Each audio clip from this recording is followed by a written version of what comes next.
Hello everyone, welcome back to the channel. So today we have a very exciting review. I will be reviewing the new UCS Republic Gunship. So about a year ago, LEGO did a vote on 3 different sets, and they were the Republic Gunship, a TIE bomber, and a Nebulon frigate. LEGO allowed the public to vote for which set they wanted LEGO to make, and the votes were in favour of the Republic Gunship. So now about a year and a half later, here we have it, released on August 1st, the UCS Republic Gunship. So its set number is 75309, is recommended for ages 18 plus, and has 3,292 pieces. So you will notice one mistake on the box. Up here in the top left, it has got the Imperial logo instead of the Republic logo. So sometimes what LEGO does after they release a set, if there is a mistake like that on the box, they will edit the mistake. The second production run of a set, they will release it with the proper design. So in a couple of months' time, we might see boxes of the Republic Gunship with the correct logo on it. So whether or not this one will be rarer than if they do decide to change it, we will just have to wait and see. So let's take a look at the box. So on the front, we just got the nice view of the Republic Gunship with the doors open and all the interior is visible. So on the side, we got a front-on view of the gunship. When they first teased it, this is the photo they showed in black and white. And then on the back, we've just got another view of the gunship on the display stand that is included in the set with the 2 minifigures. So we've got the clone commander and Mace Windu. It also shows a few more positions from the top, the missile racks, and a couple of scenes from Attack of the Clones, which is the movie this set is based on. As there is a difference between the Episode 2 and Episode 3 gunships. The Episode 2 gunship has the ball turrets on the sides, whereas the Episode 3 one does not, and the Episode 3 one has a longer door that covers up the entire area. On the other side, we've just got the name there with some information at the bottom. And then on the top, we've got the minifigure scale Mace Windu, and just the logo again. So let's get into the speed build. This one will go for a while since it's such a big set, so if you want to skip, I'll put up the timestamp of when the speed build ends and the review starts. Just before I get into the time lapse, here's a quick look at everything included. So that's the box there. Here's the instruction book. As you can see, it's quite thick. A couple of stickers on the front, the plaque sticker, and also stickers throughout the set. And there's a couple of bags of large pieces and these 2 loose axles. So there's this bag of some cockpit sort of pieces and the gun turrets, and then there's another one with a few more gun turret pieces and the black plaque piece. So there's 17 numbers altogether. So as you can see here, there's quite a lot of bags. So most numbers have at least 3 bags for each of them. So there's 17 numbers, around 3 bags each. So there's, what's that, about 55 bags altogether almost. The first 9 bags do come in a separate white box to make it easier for you to sort them out. So let's get into the speed build now.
Alright, and here we have the finished build. So overall, I think it took about 6 hours to build, which was done in multiple sessions as I was not able to do it all at once due to work. So I think we'll start by taking a look at the minifigures and then we'll get into the actual ship. So first up we have Mace Windu. He is exclusive to this set as he's got some new printing on his torso. He's got the sand bits around from Geonosis and on the back as well. And his face printing is also new. And the other figure in the set is a clone commander. So he's like a normal clone trooper with some yellow printing, and he's got the 4 dots along his chest. And underneath the helmet he's got a regular clone face that we've been seeing for the last year. Here's a quick comparison between the two clone commanders. So this is the older one from 2013 that came in the ATTE, and this is the newer one that's just come in the gunship. So the older one is a more lighter yellow, whereas the newer one is a more orangey colour. And as you can see, the printing has been updated on the newer one, including leg printing. On the back it's very similar, but as you can see the newer one has been updated. Right, so now onto the overall build. So as you can see, the set does come with a display stand, which is at the bottom there. So it's got the plaque with all the information of the gunship. So it's got the manufacturer, the line, the class, the role, the length and the weapons. So you can have a read there if you want. So the display stand is actually quite unique compared to the other UCS ones. And so the gunship sits on an angle and it can be taken off relatively easily. And there's a look at the display stand. So it's got this white piece, this curved slope piece here, and that fits into the gap there. So this part here is on a slight angle, so the gunship leans forward slightly. The minifigures stand can be taken off quite easily if you wish to display it without that. We just have to take off this section and then replace this bit here with a 2x2 plate. So let's get this out of the way and we'll take a look at the ship. So I'll give you a quick look around at the ship. So on the back here we have one of these ball turrets which can be rotated around, and it's also got a door that can open up underneath. So there's nothing that can actually go in there, but you could create a mock of an ATRT or something similar to go in there. On the top we've got some rotating little cannon bits which fire out the rockets in the movies. So they're both connected, so if you move one it'll move the other in the opposite direction. And it's got some sticker pieces up the top here on these 2x2 round tiles. The set has quite a few stickers and only a few printed elements. So on either side you've got one of these ball turrets. So it's got the little printed laser at the front and the details.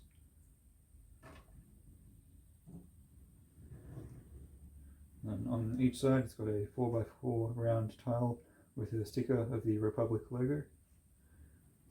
And these ball turrets on either side can move a little bit and have a little bit of motion there as well.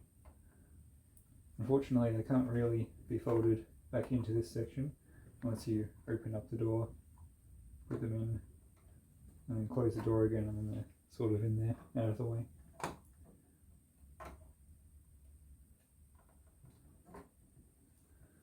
There's a bit of a closer look at that ball turret, so it's got a nice seat design in there, and also some control sticks on the inside there in black. And this dish here is a brick built piece instead of like the wings where it's just printed onto the ball part.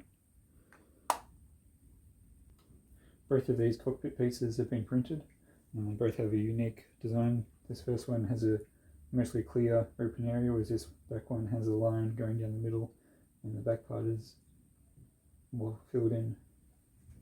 The design for the bottom half of the ball is the same as the top one, so it's got the same print on it both sides. These front cannons can also spin around similar to the back ones, so they're just on a ball and socket there.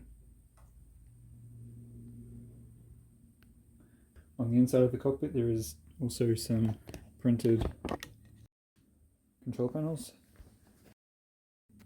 They're just ones we've seen before. This 6x6 tile has a sticker on it for more detailing. There's a lot of nice angles and curves here.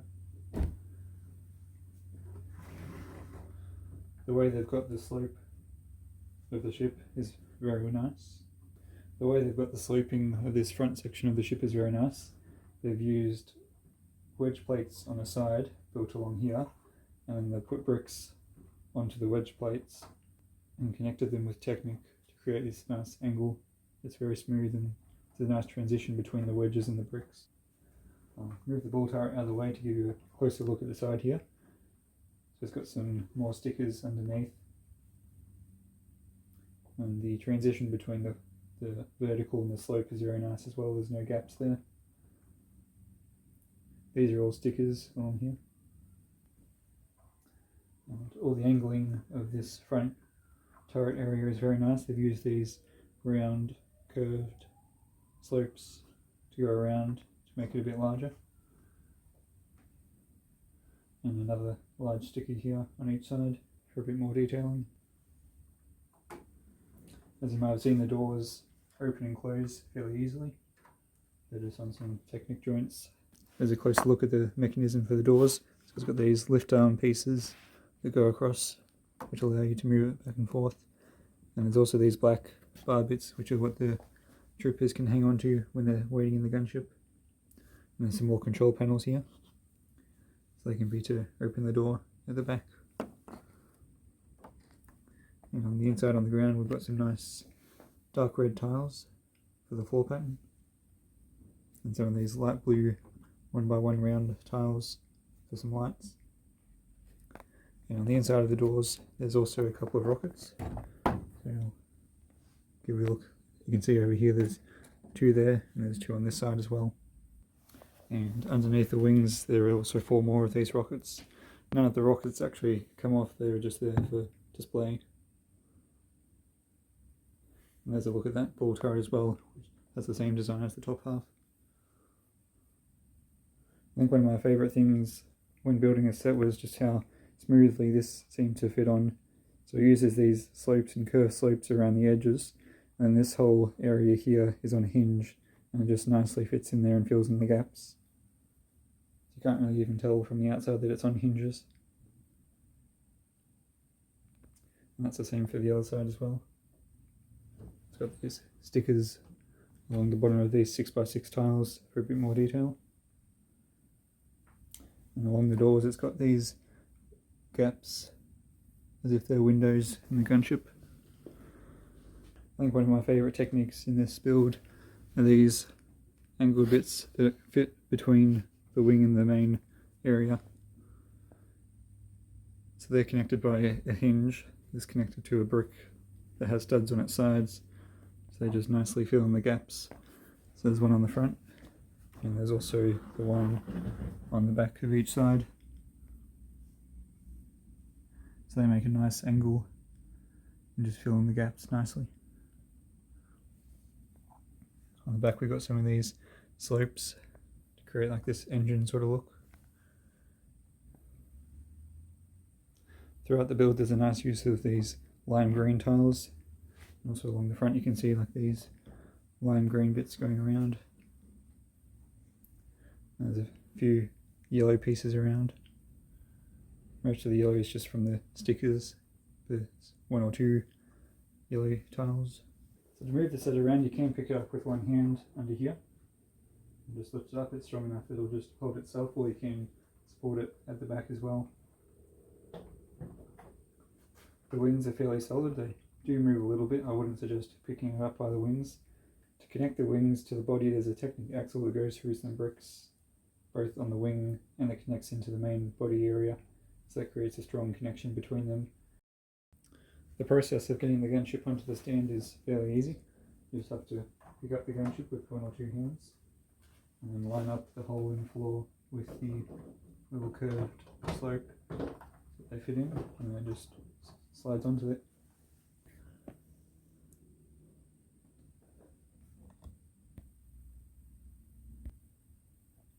Right, so here's a quick comparison between the UCS gunship and the 2013 playset style gunship. So you can see the UCS one is quite a lot bigger.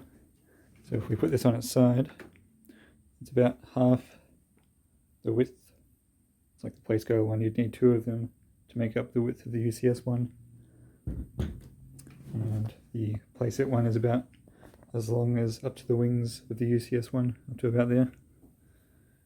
Something interesting to note is that a lot of people wanted the UCS gunship to be minifigure scale, but if they were to do that it wouldn't be much bigger than the playset's gunship. So in my opinion there's not really much point of making a slightly bigger than playset scale gunship in a UCS style set. Might as well go all out like they have done, which I think was the right choice to make. So overall, I can't really find any flaws with the design of the gunship. A few main things that stand out to me are that these cockpit pieces have been printed in dark red, but the dark red of the printing doesn't quite match the dark red of the pieces, so these stand out as a little bit darker than the rest of the red does. Other than that, and that they should have included more printed pieces rather than just using stickers for all of these sort of bits in the 4x4 round tiles there. It's a very good set. Uses a lot of interesting techniques, and I think it might be one of my favourite sets the LEGO's ever done. Definitely in my top 5. The minifigures, on the other hand, are lacking, I would say, but it's nice that both the minifigures have exclusive printing to the set, at least for now, and hopefully forever. So I think for anyone buying this, they'd definitely be buying it for the ship rather than the minifigures, and I think it's definitely worth it. If you're the sort of person that likes playability in the set and minifigures, this definitely isn't the set for you. Sets like the Master Builders series style Mos Eisley Cantina is probably more your liking, but I think in terms of displayability, this one is definitely one of the better sets, especially that we've seen recently. Hopefully the UCS gunship sells well, and then LEGO will see that the fans want more prequel UCS sets, as in the past we've barely ever gotten a prequel style set. The only two we've really gotten in UCS form at least are the Naboo Starfighter and Obi-Wan's Jedi Starfighter, which the last was released in 2011. So it has now been 10 years since they've done a prequel UCS set. So it's nice to see that they're doing another one, and hopefully they do more in the future. So that's all for this video. Thanks for watching, everyone. Let me know what you think of the set in the comments, and if you'll be getting it, or maybe if you already have, and I'll see you in the next one.